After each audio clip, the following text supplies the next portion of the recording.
beginning with our youngest citizens, but embrace all who would wish to learn the Chinese language. The Institute also exists to deepen the public appreciation of Chinese history and culture, with a special emphasis on the study of classical Chinese literature and the philosophy of Confucianism.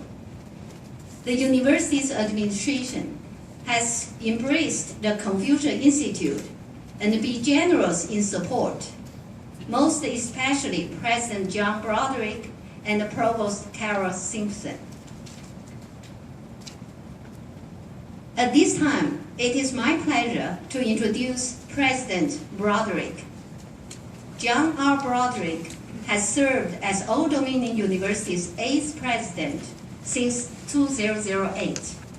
In addition to his numerous responsibilities on a campus with over 25,000 students and 3,000 employees, President Broderick serves as one of 6 college presidents on the Governor's Commission for Higher Education, is a Virginia College President representative to the American universities and has served on a number of NCAA committees. He has been honored for his community service by the Urban League, the Chamber of Commerce, and the Virginia Center for Inclusive Communities. He has also honored by the American College Personnel Association for his initiative here on campus for enhancing student success. During his presidency, the university has been the recipient of nearly $500 million in new resources. Ladies and gentlemen, President Broderick.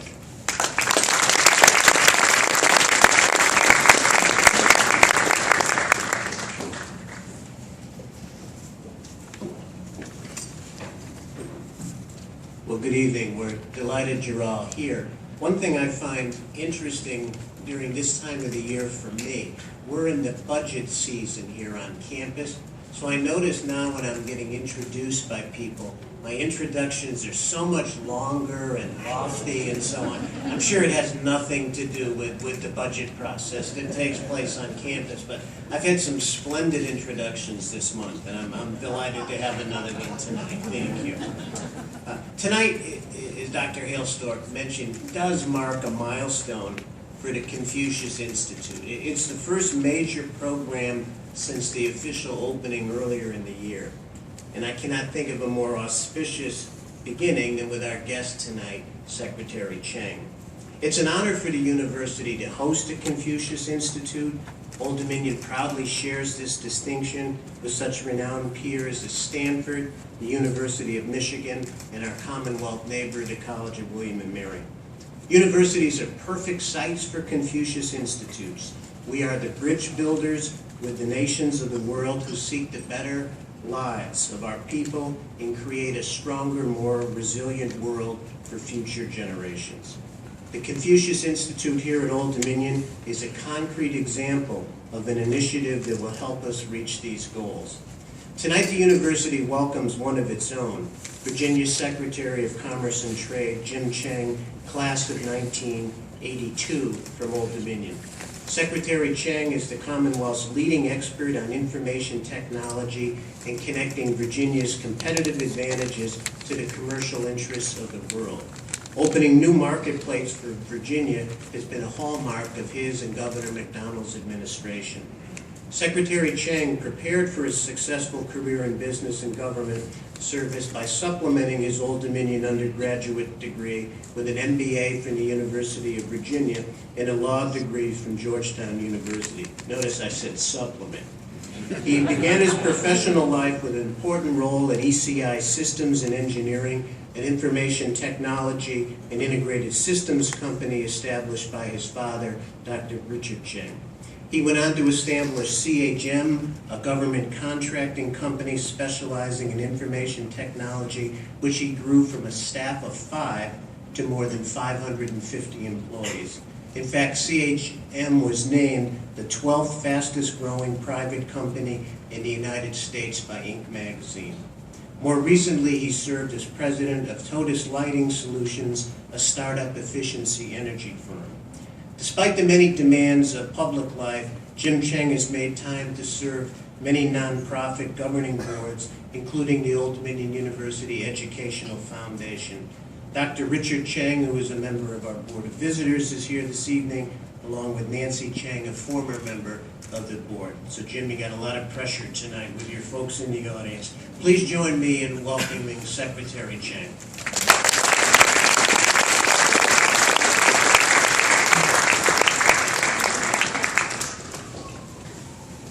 Well, thank you so much, President Broderick, and thank you so much, President Broderick, Provost Dr. Simpson, the entire senior leadership of Old Dominion and faculty and staff. Thank you so much for the hospitality and asking me here tonight, and especially big thanks to Dr. Jing, Dr. Halesor, and the entire China Center, Confucius Institute organization here at ODU. Thanks for letting me kick off this wonderful lecture series. This is so exciting for me. It's really exciting because I'm back home in Hampton Roads. It's great to see so many old friends and meet so many new friends here. Especially want to recognize some great guests we have here today. Of course, you already heard Delegate Bob Perkey, one of my favorite delegates, and a big supporter of everything Virginian in our House of Delegates. He's one of the folks that make sure Virginia stays a strong, vibrant state and so competitive. And I'll talk more about that later. Dr. Montero and so many other community leaders here today. I heard that Tallwood High School is here with your global program, and unfortunately, I will stay in English today, so you don't have to learn how poor my Chinese is. 大家好. Okay, there you go. And of course, all the students and the faculty and staff here today. It's so wonderful to be here. And of course, you've heard, my parents are here today. And not only my mom, a former board member, and my dad, a current Board of Visitors member, but also in April, I believe my dad was also one of the speakers at the grand opening of the Confucius Center. Now, just add on to that, so the pressure is on for me. But you know what? I'm an ODU grad, and my brother, Ray Chang, should also be here tonight. But unfortunately, he's teaching a class where? Right here, he's a professor right here at ODU teaching math. Tonight he has a class, so unfortunately he could not be here. But you know, that means our family, the Cheng family, is an ODU family, so I feel right at home with family, the ODU family. So I am so glad to be here, and I'll tell you what, that's what makes me so happy to hear about the Confucius Institute earlier this year, that ODU was chosen as one of the few, only 70 in the United States. It is such an honor. So congratulations again, Old Dominion. Congratulations, President Broderick, for everything you've done to make sure that this institute, this very important thing that I will talk more about, has been set up and is running so well. You know, the Goals Institute of promoting cross-cultural relationships with China and the U.S., and along with teaching Chinese, which is going to be more and more important of a language as China progresses in its commercial growth. You know, that is going to be so important because we believe in the state long-term national, regional, and local relationships can best be built through greater mutual understanding and, of course, good for me, commerce. In fact, China is already Virginia's second largest export destination. There are over $25 billion in annual exports of commodities and services to China. And in fact, just last year we signed a brand new soybean deal. Now soybeans, you don't think of soybeans every day, but they're very important. Close to $1 billion in soybeans will be exported to China, the port of Dandong in China, northern China. And that will make China the biggest export destination for Virginia agriculture. So China is becoming more and more important, not just in exports generally, commodities, but especially in agriculture. Now, today, as I've been in charge of the governor's trade and commerce activities for the past 4 years, I thought, of course, tonight I should talk about Virginia and China's mutual trade opportunities. And specifically talk a little bit about what we've seen in the governor's office in the past 4 years and what we see in opportunities ahead. But what I really would enjoy is some Q&A, some questions from the audience, so I get to hear what you're thinking and what you really want me to say. So I'll try to keep my talk short, but you know, I've been in politics for 4 years, and it's hard to keep me, it's hard for me to just talk for a short amount of time. So save those questions and make sure that you write them down and let me know what you really want to know.